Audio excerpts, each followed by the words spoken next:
तख्त ए ताऊस हीरे जवाहरात से जड़ा सिंहासन था, जिसमें ठोस सोने के 6 पाए थे। इसमें हीरे जवाहरात और नीलम से जड़े 2 मोर थे। तख्त ए ताऊस की कीमत का अंदाजा 17वीं सदी में भी करोड़ों रुपए में लगाए गए थे।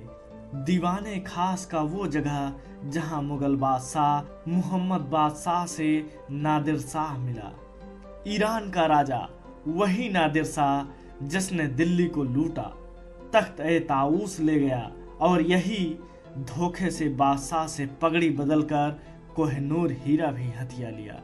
जनवरी 1858 में आखिरी मुगल बादशाह बहादुर शाह जफर पर मुकदमा चलाने का अंग्रेजों ने ढोंग किया। शाहजहां ने वैभवशाली दिनों से लेकर अंग्रेजी शासन तक कैसे कैसे दिन देखे हैं। इस लाल किले ने दीवाने खास से उत्तर की ओर शाही हम्माम है।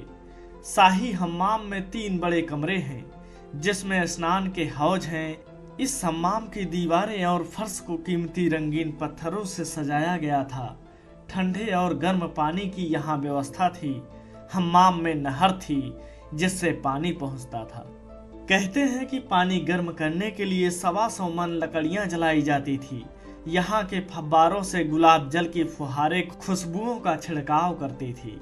हम्माम से उत्तर की तरफ बादशाह का बनवाया हीरा महल है।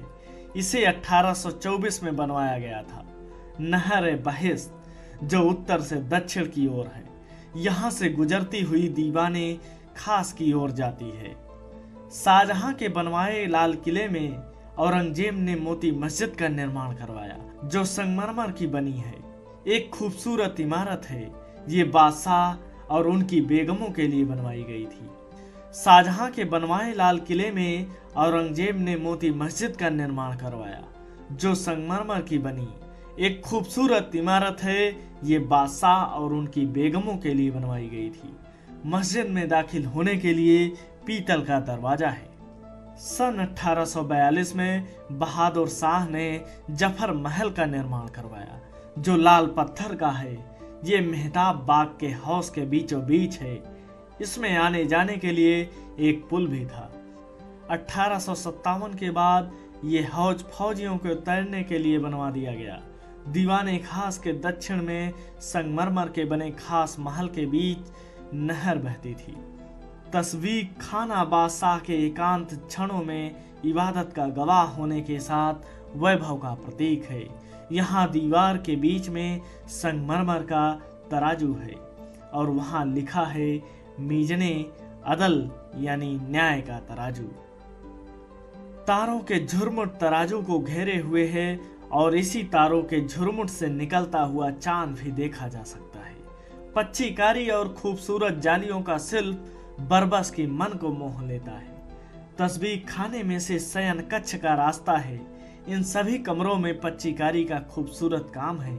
जगह जगह कीमती पत्थर और नगीने लगे थे, जो लोग निकाल कर ले गए।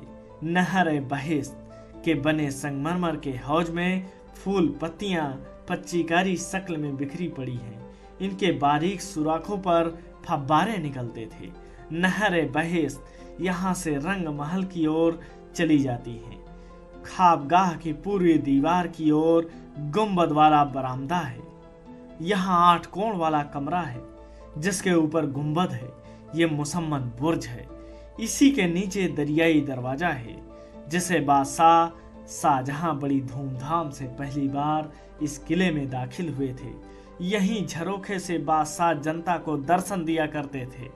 मुसम्मन बुर्ज से ही 1857 में आखिरी मुगल बादशाह ने सामने खड़ी क्रांतिकारियों की फौज से बात की थी। पुराना मुसम्मन बुर्ज अब नहीं रहा। ये बुर्ज 1857 के बाद का बना है। पुराने बुर्ज पर सोने का पत्थर चढ़ा था। दीवाने आन के ठीक पीछे आलीशान रंग महल है। इसका शयन बहुत चौड़ा है। 13 दालान 5 हिस्सों में बटा हुआ है। नहरे बहिश्त इसके बीच से बहती थी, जो इसे ठंडा रखती थी। यहाँ फव्वारे थे।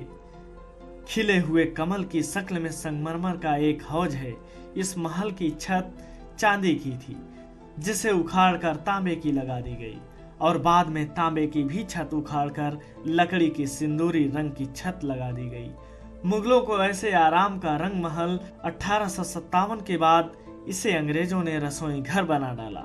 जिस रंग महल को ठंडा रखने के लिए कितने जतन किए जाते थे, वहीं अंग्रेजों ने आग लगा दी।